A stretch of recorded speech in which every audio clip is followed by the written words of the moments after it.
So my name is Steve Lane. I work at Grand Central Studios. We're an audio post-production house based in London, and we work primarily for advertising. We do TV, radio, cinema, lots of different types of work. And I've been there for coming on 15 years now, so yeah, it's been a while. Music is what drives an advert, whether it be online, TV, radio.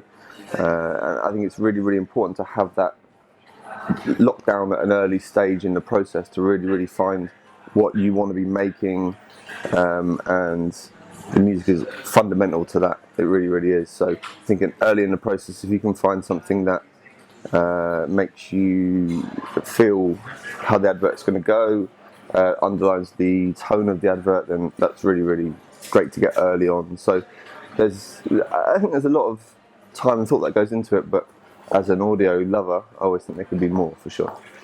There's always going to be a music industry. It's always going to be very strong. I do think that what we're seeing now is a breakthrough of smaller artists being able to put themselves into the limelight, being able to establish themselves as a big artist without having to go through the traditional methods that they went through 10 or 15 years ago, even 5 years ago, in fact.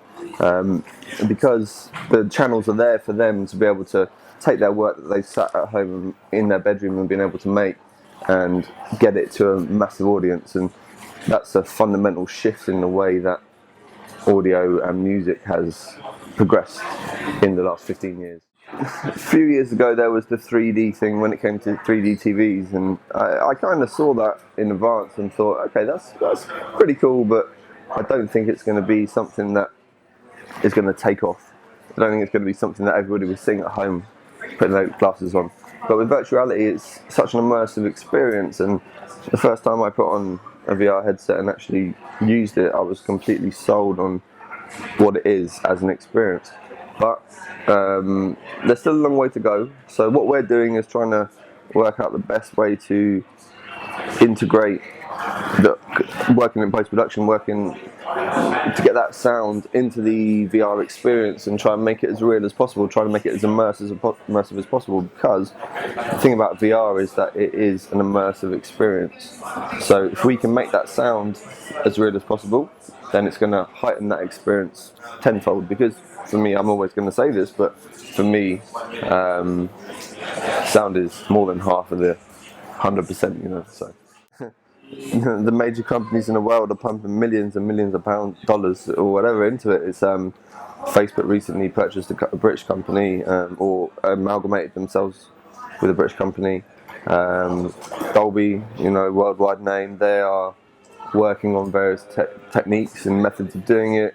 Google are involved in it with their Google Glass, and you have YouTube, 360, every major brand. It's not something that's just going to disappear. It's something that's going to be part of our lives.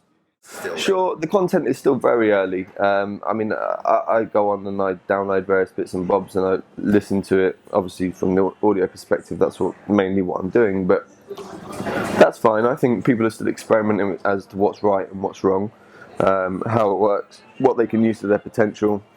Some content is there. There's some amazing things, but people are still just playing with the tech, making sure it works, what they can do with it, how they can experience it. But that happens with any new platform, and there's always going to be a period of time when people are pushing the boundaries. So I wouldn't give it that long until we see some mind-blowing stuff coming out, I think. As with audio, like for the last 30 or 40 years, people kind of think of it as one of the last things in the chain, and it shouldn't be. I've seen amazing pieces of film ruined by poor audio, and I've seen poor films brought up to another level by great audio. So I think it's fun. It's really important to be able to think about that in that context when it comes to VR as well. It shouldn't be, because the thing is, when you put on a headset, you're blown away by this world that you're in. But why not enhance that? Why not make it as good as possible without just settling for what it is? You know, there's room there to really push the boundaries and make this experience amazing as opposed to really good by using great audio. So that's what I'm passionate about, and that's what I'm trying to push, for sure. So.